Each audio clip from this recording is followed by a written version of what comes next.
तो इस प्रेजेंटेशन का टॉपिक है three phase transformer. Transformer electrical power को एक वोल्टेज लेवल से दूसरे वोल्टेज लेवल पर बदलता है। इसके कारण हम विद्युत ऊर्जा को अधिक दक्षता के साथ दूर तक भेज सकते हैं। इस वीडियो में हम थ्री फेज ट्रांसफार्मर की कार्यप्रणाली और इसकी संरचना को समझेंगे। इलेक्ट्रिकल ट्रांसफार्मर के कार्य करने का सिद्धांत बहुत ही साधारण सा है, इलेक्ट्रोमैग्नेटिक इंडक्शन। जब एक कॉइल में अल्टरनेटिंग वोल्टेज दिया जाता है तब उस कॉइल में अल्टरनेटिंग करंट बहता है। यह करंट चुंबकीय क्षेत्र को बनाता है जो खुद भी अल्टरनेटिंग स्वभाव की होती है, यानी पहले एक दिशा में अधिकतम होती है फिर दूसरी दिशा में। जब कोई दूसरी कॉइल इस बदलते चुंबकीय क्षेत्र में आती है तब उस कॉइल में भी अल्टरनेटिंग स्वभाव का विद्युत वाहक बल यानी कि वोल्टेज उत्पन्न होता है, जिससे अगर सेकेंडरी कॉइल में किसी विद्युतीय भार मान लीजिए एक बल्ब को लगाया जाता है तो स्वाभाविक सी बात है अल्टरनेटिंग वोल्टेज की वजह से अल्टरनेटिंग विद्युत धारा का प्रभाव होगा और यह भार अपना कार्य करेगा यानी कि रोशन होगा। दोनों कॉइल के बीच में मैग्नेटिक कपलिंग को दक्ष बनाने के लिए फेरोमैग्नेटिक मटेरियल से बनी कोर का उपयोग करा जाता है। तो जैसा कि हमारे पास ट्रांसफार्मर में एक प्राइमरी कॉइल हो गई और एक सेकेंडरी कॉइल हो गई। सेकेंडरी कॉइल के टर्मिनल पर जो वोल्टेज मिलेगा E2 वह वोल्टेज बराबर होगा इसके हर टर्न पे जितना वोल्टेज है उन सारे वोल्टेज के सम के बराबर, क्योंकि सारे ही टर्न्स हम देख सकते हैं सीरीज में कनेक्टेड है। तो एक्चुअली सेकेंडरी साइड के एक टर्न पर कितना वोल्टेज होगा, वो वोल्टेज बिल्कुल प्राइमरी साइड के एक टर्न पर जितना वोल्टेज है उसके बराबर होगा। क्यों? क्योंकि दोनों ही कॉइल एक ही मैग्नेटिक फील्ड से जुड़ी हुई हैं। तो जो मैग्नेटिक फील्ड इसके लिए है वही मैग्नेटिक फील्ड इसके एक टर्न के लिए है। अब इसके प्राइमरी वाइंडिंग के एक टर्न पर कितना वोल्टेज होगा यह तो डिपेंड करता है कि हमने यहाँ कितना वोल्टेज अप्लाई करा है। फॉर एग्जांपल हमारी प्राइमरी वाइंडिंग में 100 टर्न है और हमने यहाँ पर 100 वोल्ट अप्लाई करा है, तो हर टर्न में कितना वोल्टेज डिस्ट्रीब्यूट हो जाएगा, हर टर्न को मिलेगा 1 वोल्ट। इसी प्रकार से मान लीजिए यहाँ पर सेकेंडरी वाइंडिंग में सिर्फ 10 टर्न है और इनके भी हर टर्न पर कितना वोल्टेज इंड्यूस होगा, 1 वोल्ट। इसका मतलब आउटपुट वोल्टेज कितना होगा, 10 वोल्ट, क्योंकि यहाँ पर 10 टर्न है। तो इस प्रकार से सेकेंडरी वाइंडिंग में हम नंबर ऑफ टर्न्स को कम ज़्यादा रखकर वोल्टेज को कम ज़्यादा कर सकते हैं। जैसे स्टेप डाउन ट्रांसफार्मर में जो सेकेंडरी साइड वोल्टेज होगा वो कम होगा। क्यों? क्योंकि secondary side number of turn जो होंगे वो कम होंगे। इसी प्रकार से हम वोल्टेज को स्टेप अप कर सकते हैं। स्टेप अप ट्रांसफार्मर में primary side number of turn कम होते हैं और secondary side number of turn ज़्यादा होते हैं।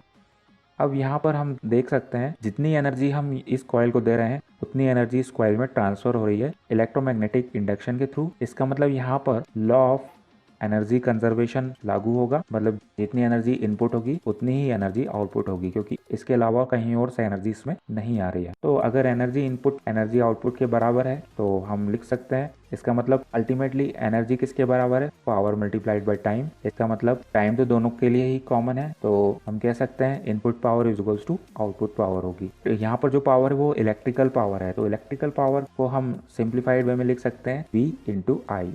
तो इनपुट पावर क्या है, V1 into I1। Primary side इतना वोल्टेज है और प्राइमरी साइड इतना करंट है।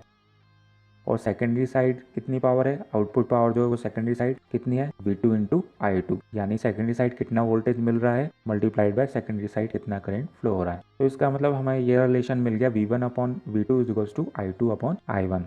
कुल मिलाकर अगर सेकेंडरी साइड अगर वोल्टेज बढ़ेगा, जैसे कि स्टेप अप ट्रांसफार्मर है, सेकेंडरी साइड वोल्टेज बढ़ेगा तो सेकेंडरी साइड का करंट कम हो जाएगा, क्योंकि ये दोनों एक दूसरे के इन्वर्सली प्रोपोर्शनल है। इसी प्रकार से अगर सेकेंडरी साइड का वोल्टेज कम होगा यानी स्टेप डाउन ट्रांसफार्मर होगा तो सेकेंडरी साइड का करंट बढ़ जाएगा। तो यानी फ्रेंड्स स्टेप अप ट्रांसफार्मर में सेकेंडरी साइड करंट कम होता है जबकि वोल्टेज बढ़ जाता है। इसी प्रकार से स्टेप डाउन ट्रांसफार्मर में सेकेंडरी साइड वोल्टेज कम होता है तो करंट बढ़ जाता है in comparison to primary side.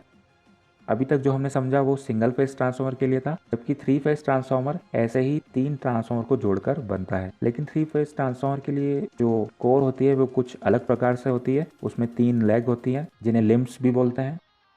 इन तीनों लिम्ब्स के ऊपर सबसे पहले पेपर इंसुलेशन रखा जाता है और उसके ऊपर वाइंडिंग को बांधा जाता है। सबसे पहले लो वोल्टेज वाइंडिंग को बांधा जाता है जो कि बड़े ट्रांसफार्मर में डिस्क के फॉर्म में होती हैं।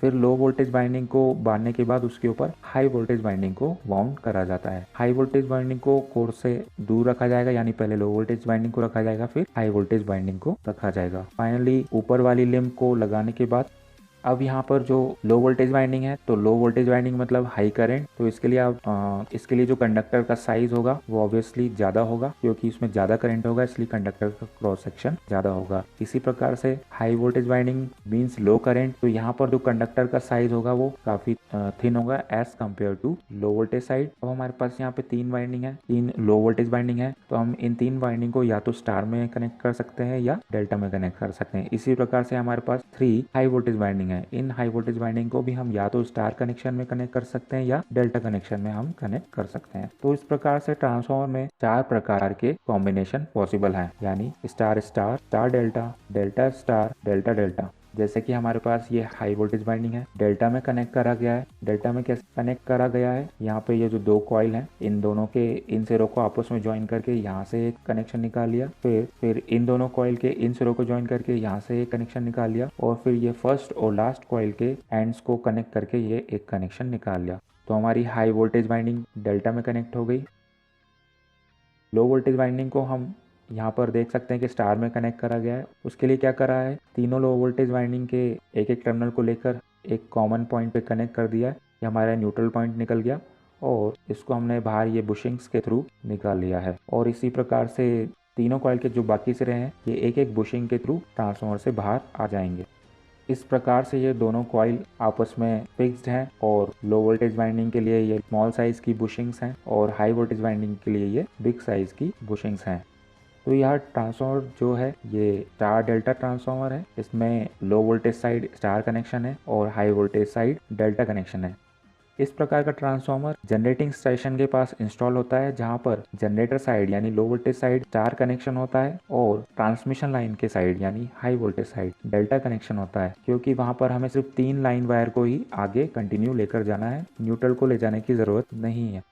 अगर हम न्यूट्रल को ट्रांसमिशन लाइन के थ्रू लेकर जाएंगे तो न्यूट्रल के लिए अलग से कॉस्ट लगेगी और न्यूट्रल को हमें जनरली जनरेटिंग स्टेशन से लेकर हमारे लोड सेंटर के पास हमें ले जाने की ज़रूरत नहीं होती है, क्योंकि ओवरऑल जनरेटिंग ट्रांसफार्मर पे जो लोड होता है ऑलमोस्ट बैलेंस होता है। तो न्यूट्रल वायर में बैलेंस की कंडीशन में तो कोई करंट फ्लो करेगा ही नहीं, तो उसको हमें जनरेटिंग स्टेशन से लोड सेंटर तक ले जाने की ज़रूरत नहीं है। इसलिए जनरेटिंग स्टेशन के पास हम स्टार डेल्टा ट्रांसफार्मर यूज कर सकते हैं। इस प्रकार से ये जो हमारी कोर है इसे हम होल्डिंग फ्रेम के थ्रू होल्ड करके रखते हैं। ट्रांसफार्मर के आउटपुट वोल्टेज को कंट्रोल करने के लिए टेप चेंजर लगाया जाता है। यह टेप चेंजर ट्रांसफार्मर के अंदर ही इंस्टॉल होता है। इस पैनल के अंदर एक मोटर होती है जिसके थ्रू हमारे टेप चेंजर के टेप पोजीशन को कंट्रोल करा जाता है।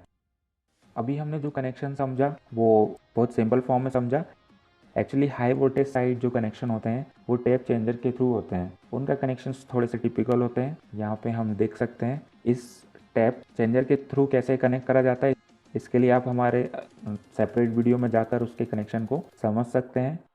फाइनली टैप चेंजर को इंस्टॉल करने के बाद इस पूरी असेंबली को हमारे पास जो ट्रांसफार्मर का टैंक होता है जिसमें रेडिएटर विंग्स लगे होते हैं और इस ट्रांसफार्मर टैंक के अंदर ऑयल फिल होता है ऑलमोस्ट हाफ, और जब इसमें इस पूरी असेंबली को डिप करा जाता है तो हमारा ट्रांसफार्मर का जो ऑयल होता है पूरे टॉप लेवल तक आ जाता है। तो ये पूरी की पूरी असेंबली ट्रांसफार्मर ऑयल के अंदर डिप होती है, या ऑयल जो होता है या मिनरल ऑयल होता है, और फाइनली ऊपर से ये हमारा कवर क्लोज हो जाता है। ट्रांसफार्मर पूरा अंदर से ऑयल से भरा होता है और इस ट्रांसफार्मर के ऊपर साइड कंजर्वेटर टैंक को इंस्टॉल करा जाता है, जो कि कनेक्टेड होता है मेन टैंक से एक पाइप और बकोल्स रिले की हेल्प से। क्योंकि ट्रांसफार्मर के अंदर जो ऑयल भरा हुआ है और ड्यूरिंग वर्किंग कंडीशन ट्रांसफार्मर की वाइंडिंग में जब हैवी करंट फ्लो होता है तो ट्रांसफार्मर की कोर में लॉसेस होने की वजह से और वाइंडिंग में कॉपर लॉसेस होने की वजह से ट्रांसफार्मर काफ़ी ज़्यादा हीटअप हो जाता है। यह हीट हमारे ऑयल को ट्रांसफ़र होती है जिससे हमारा ऑयल भी हीटअप हो जाता है। इन रेडिएटर विंग्स की हेल्प से यह जो ऑयल है इसमें नेचुरल कन्विक्शन होता है, यानी हीटअप ऑयल जो है वो ऊपर की तरफ उठता है, इन रेडिएटर विंग्स के अंदर जाता है। इन रेडिएटर विंग से जो ट्रांसफार्मर ऑयल की हीट है वो इन्वायरमेंट में स्प्रेड हो जाती है और वापस से जो हमारा ऑयल जब कूल हो जाता है तो वो नीचे वाले पाइप्स की हेल्प से वापस से हमारे मेन टैंक के अंदर आ जाता है। तो कंटिन्यूस ऑयल का फ्लो चलता रहता है, कन्विक्शन चलता रहता है।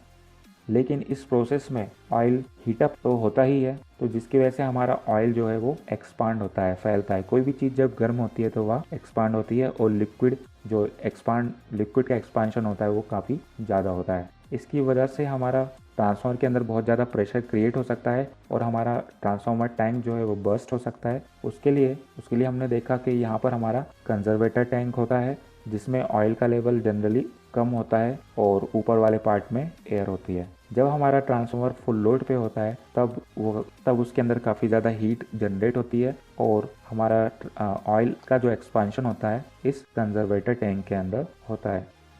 और जब हमारा ट्रांसफार्मर लोडेड नहीं होता है या लाइट लोड पे होता है तो हमारा ऑयल जो है वापस से कंप्रेस होता है और कंजर्वेटर में जो एक्स्ट्रा ट्रांसफार्मर ऑयल है वो इस पाइप के थ्रू वापस से मेन टैंक में आ जाता है, जिससे हमारी जो ट्रांसफार्मर की वाइंडिंग है वो हमेशा जिससे हमारा जो ट्रांसफार्मर की पूरी असेंबली है वो हमेशा ऑयल के अंदर डिप रहती है और उसके ओवरहीट होने की कोई चांसेस नहीं होते। इस एक्सपांशन और कॉन्ट्रैक्शन प्रोसेस में हमारे कंजर्वेटर टैंक के अंदर एयर आती है और एयर जाती है थ्रू ब्रीदर। ब्रीदर का वर्क यहाँ पर यह है कि जो एयर आउटर इन्वायरमेंट से हमारे कंजर्वेटर टैंक के अंदर इंटर हो रही है उसमें से मॉइस्चर को एक्सट्रैक्ट करना। इसके लिए यहाँ पर ब्रीदर के अंदर सिलिका जेल भरी होती है। सिलिका जेल की में एक बहुत इंपॉर्टेंट प्रॉपर्टी होती है कि वो मॉइस्चर को एब्जॉर्ब कर लेता है, जिससे आउटर इन्वायरमेंट से कोई भी मॉइस्चर ऑयल के अंदर नहीं जाता है। अगर ऑयल के अंदर मॉइस्चर जाएगा तो इससे ऑयल की क्वालिटी डिक्रीज़ होगी और हमारे ऑयल के अंदर बहुत ज़्यादा स्लज प्रोड्यूस होने लगेगी। फ्रेंड्स, हमारे जो ट्रांसफार्मर की कोर होती है वो पूरी सॉलिड ना होकर थिन शीट से बनी होती है जिन्हें लैमिनेशन बोलते हैं। इन ट्रांसफार्मर की कोर को लैमिनेट इसलिए करा जाता है ताकि ट्रांसफार्मर के अंदर जो एडी करंट लॉसेस हैं उनको मिनिमाइज करा जा सके और ट्रांसफार्मर की कोर के अंदर हिस्टेरेसिस लॉस भी होते हैं जिसे कम करने के लिए यह जो मटेरियल होता है वह सिलिकॉन स्टील होता है। यह एक क्विक ओवरव्यू था 3 फेज ट्रांसफार्मर के ऊपर, उसकी वर्किंग और उसके कंस्ट्रक्शन को लेकर। अब हम इसकी कंस्ट्रक्शन और वर्किंग को दोनों को ही अपने नेक्स्ट वीडियो में इनसे रिलेटेड बहुत सारी डिटेल को समझेंगे। तो आई होप कि वीडियो आपको अच्छा लगा होगा। अगर हाँ तो एज ऑलवेज इसे लाइक करना ना भूलें और इसे शेयर करना ना भूलें। और जो हमारे नए व्यूअर्स हैं जिन्होंने हमारे चैनल को सब्सक्राइब ना करा हो वो प्लीज़ हमारे चैनल को सब्सक्राइब करें और हाँ, बेल आइकॉन को ज़रूर से दबाएं ताकि आने वाले वीडियोज़ का आपको नोटिफिकेशन मिल जाए। Thank you.